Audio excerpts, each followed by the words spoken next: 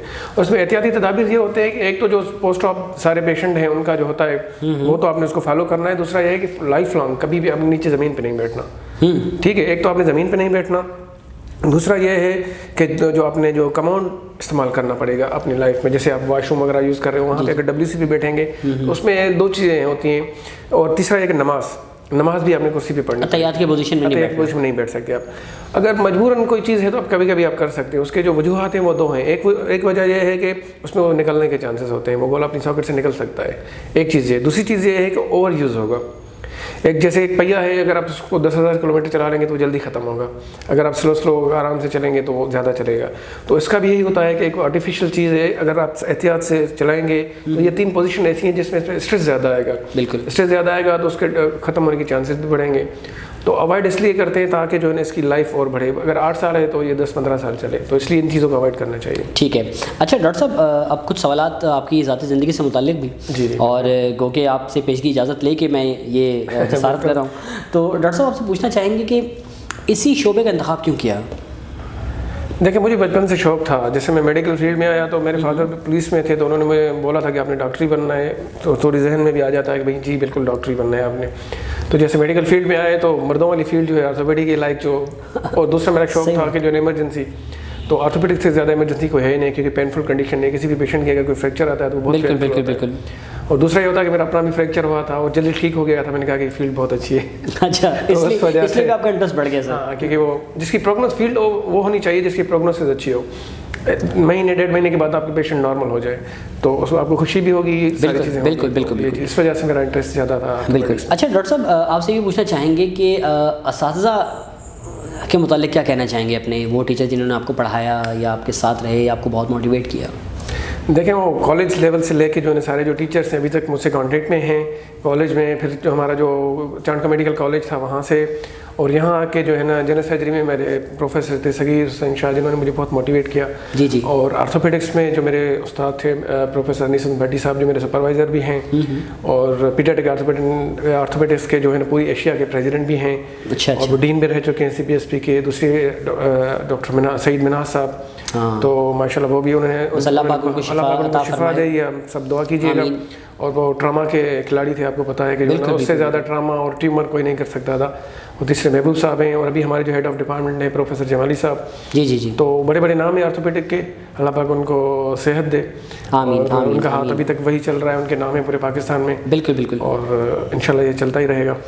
جی. اور سر ایک بہت ہی خاص سوال جو کہ میں نے اسپیشلی سر آپ کے رکھا ہے, میں نے ابھی تک یہ سوال کسی سے نہیں پوچھا, یہ آپ کا اعزاز ہے, کیونکہ میں نے پرسنلی جو ہے وہ ایک بہت پیاری بات دیکھی, وہ ہے باپ کی محبت پرسنلی آپ کے اندر. اور یقیناً سر آپ اس بات سے اتفاق کریں گے کہ بیٹے کی کامیابی میں یا کامیابی کے لیے باپ کا بہت بڑا ہاتھ ہوتا ہے. ڈیفینیٹلی ہر جگہ. تو اپنے والد کے متعلق کیا کہنا چاہیں گے سر؟ دیکھیں مجھے جو موسٹلی جتنے بھی لوگ ہیں میرے جو رشتہ دار ہیں, دوست ہیں, جو میرے فادر کو جانتے ہیں, مجھے بھی جانتے ہیں, مجھے بولتے ہیں کہ آپ ان کی کاپی ہیں.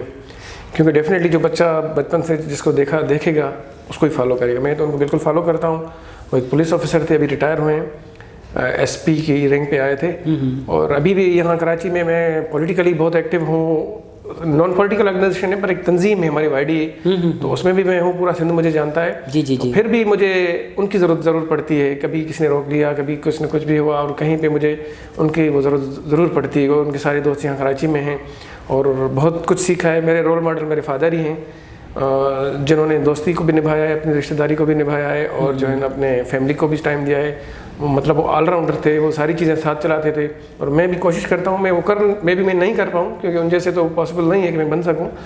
میں کوشش یہی کرتا ہوں کہ میں ان جیسا بننے ان کے مطلب 50% بھی اگر بن جاؤں تو یہ میری کامیابی ہوگی. بالکل, میں کوشش ساری چیزیں ساتھ ہی چلانے کی کوشش کرتا ہوں. بڑی پیاری بات ہے سر, کیونکہ میں نے جیسے آپ سے عرض کیا سر کہ میں نے پرسنلی جو ہے وہ اس بات کو بڑا دل سے محسوس کیا ہے, کیونکہ بہت ہی کم ایسے جو ہیں وہ فرزند ہوتے ہیں کہ جن کی ایک مطلب محبت کا لیول ہی الگ ہوتا ہے, مطلب ریگارڈنگ یور فادر. حالانکہ باپ سے ہر کوئی محبت کرتا ہے, لیکن پرسنلی آپ یوں سمجھ لیجیے کہ سر میں نے پرسنلی اس بات کو بڑے شدت سے محسوس کیا. تو میری بڑی خواہش تھی کہ جب بھی آپ میرے شو میں آئیں تو میں آپ سے یہ سوال ضرور کروں گا. نہیں دیکھیں, محبت تو سب کو ہوتی ہے, جتنے بھی یہاں پہ ایسا کوئی ہے نہیں جو اپنے باپ یا ماں سے محبت نہ کرے, پر یہ ہوتا ہے کہ کچھ لوگ جو ہے اس کو شو کرتے ہیں, کچھ لوگ دل میں رکھتے ہیں, کچھ لوگ کیسے. تو مطلب میرے خیال سے اس دنیا میں ایسا کوئی بندہ نہیں ہوگا جو اپنے پیرنٹس سے محبت نہ کرے. بالکل بالکل سر, تو بس یہی تھا, میں نے کہا sir you are the lucky one کہ میں آپ سے آپ کے والد کے متعلق یہ سوال ضرور کروں. بالکل, مجھے بہت خوشی کیونکہ میں نے پرسنلی جو ہے وہ آپ کی ایک جسے کہتے ہیں کہ محبت کا لیول ہی الگ دیکھا ہے. بالکل, تو اس وجہ سے, اور آپ نے صحیح بالکل جو ہے نا دیکھا ہے, صحیح ڈائگنوز کیا. اچھا ڈاکٹر صاحب, آپ سے یہ پوچھنا چاہیں گے کہ آپ کے جو جونیئرس ہیں جو اس وقت کنسلٹنٹ بن رہے ہیں یا اس وقت ریزیڈنٹ کے لیول پہ ہیں یا رجسٹرار کے لیول پر ہیں, ان کے متعلق کیا کہنا چاہیں گے آپ کہ آپ کے ساتھ اس وقت جو کام کر رہے ہیں ان میں ایک بڑا پیارا اور بڑا جسے کہتے ہیں صحت مند نام ڈاکٹر مصعب آفاق کا بھی ہے جی, تو میں چاہوں گا کہ آپ ذرا اس بات پہ بھی روشنی ڈالیں. دیکھیں جونیئرس جتنے بھی ہیں, جیسے میں خود ایک جونیئر سے ہاؤس آفیسر تھا, پھر پی جی اور پھر فلاں رہا ہوں, تو میری سب کو ایک ایڈوائز ہے جتنے بھی میرے جونیئرز ہیں نا, کہ جو کلینکل آپ کا کام جو ہے نا اچھا ہوگا تو آگے جو ہے نا بالکل آپ کو تکلیف نہیں ہوگی. آپ وارڈ میں مریضوں کے ساتھ سنسیر رہیں, آپ وارڈ کو ٹائم دیں, آپ وارڈ راؤنڈس, آپ کی او پی ڈی, آپ کے آپریشن تھیٹر, اور آپ جتنا بھی وارڈ میں ان رہیں گے, جتنا بھی آپ پیشنٹ کے ساتھ ان رہیں گے, آپ کی نالج بڑھے گی, آپ کی سرجیکل اسکلس بڑھیں گی. اور یہ ہے کہ آپ کے جتنے بھی ایگزام آپ کے آتے ہیں, موسٹلی ہمارے جو ایگزام ہے وہ سی پی ایس پی لیتا ہے, جو میرے خیال سے پاکستان کا ٹفسٹ ایک سینٹر ہے, جس میں میری نظر میں ایک سی پی ایس پی ہے جس میں میرٹ دیکھتا ہوں. تو اس کے لیے آپ کو جو ہے نا تھیوریٹیکل ایگزام نہیں ہے, دس از ناٹ جو میڈیکل ہے وہ this is not a theoretical thing. تو آپ نے تھیوری کے ساتھ آپ نے پریکٹیکل کرنا بہت ضروری ہوتا ہے, پریکٹیکل پہ فوکس لازمی رکھنا. بالکل کرنا چاہیے. اور آپ جو ہے نا ایک چین ہوتا ہے, آپ سینئر پھر جونیئر, تو ایسے چین چلتا رہے گا. ہم ان کو پڑھاتے ہیں, آپ جو ہے نا ہاؤس آفیسرس کو پڑھائیں, وہ ان کو پڑھائیں, اسٹوڈنٹس کو پڑھائیں, تو یہ چین اگر چلتا رہے گا تو یہاں پہ ہیلتھ سسٹم پاکستان میں بہت اچھا ہو سکتا ہے. ٹھیک ہے. اچھا ڈاکٹر صاحب, جیسا کہ آپ نے ابھی تذکرہ کیا وائی ڈی اے, جی, تو سب سے پہلے تو سر آپ وائی ڈی اے کے بارے میں کچھ بتائیں کہ وائی ڈی اے کیا ہے. دیکھیں, یہ ایک نان پولیٹیکل آرگنائزیشن ہے, جیسے ایک تنظیم ہی ہے ہمارے ڈاکٹروں کی. 2011 میں ہی اسٹارٹ ہوئی تھی. ہمارے ایک سینئرس تھے, کچھ وہ تھے, ہم بھی تھے, ہم نے مل کے اس کو اسٹارٹ کیا تھا. ایک جو ہے نا سمپل سمجھیں کہ ہیلتھ کیئر ورکرس, ہمارا جو سوشل بیک گراؤنڈ پاکستان کا آپ کو پتہ ہے کہ جس کی کسی پہ نہیں چلتی ہے اس کی ڈاکٹر پہ اور اپنی بیوی پہ ہی چلتی ہے یا عورت پہ چلتی ہے. تو آپ کو پتہ ہے کہ آپ تو دیکھتے ہوں گے کہ کسی ہاسپٹل میں توڑ پھوڑ ہو گئی, کسی ڈاکٹر کو فلاں, جیسے وہ بائک پہ کوئی گر گیا, ایک پہیے پہ چلا رہا ہے, اگر وہ ایکسیڈنٹ ہو گیا, آخری سانسوں میں لے آئے, تو پھر جو ہے نا اس کے جوتی ڈاکٹر کو ہی پڑھتے ہیں کہ بھائی یہ کیوں مر گیا, تو اس کے لیے. اور آپ کو پتہ ہے کہ یہاں پہ سارے جتنے بھی آپ کے مطلب کیا بولیں کہ جابس ہیں, جیسے جج ہو گئے, پولیس, آرمی, فلاں, سب کو الگ الگ ان کو ایکسٹرا چیزیں ملی ہوئی ہیں. ان کو فل پروٹوکول ملا ہوا ہے کہ ڈاکٹرس ایسا شعبہ ہے جو 15 سے 20 سال اپنی پڑھائی کرتا ہے, اس کے باوجود بھی جو ہے نا کبھی جج آ جاتا ہے, بھائی اٹھو یہاں سے, کبھی کوئی ڈی سی آ جاتا ہے کہ اٹھو یہاں سے, کبھی کوئی آ جاتا ہے, وکیل آ جاتا ہے. تو اس کے لیے ہم نے سوچ کے جو ہے ایک تنظیم کا آغاز کیا تھا, میں بھی اس کا پارٹ تھا. تو ابھی تو شکر اللہ کا وائی ڈی اے پاکستان بن گئی ہے. اسٹارٹ پنجاب میں ہی ہوا تھا, پھر ہم نے سندھ میں کیا, ابھی تو کے پی اینڈ بلوچستان میں بھی ہے.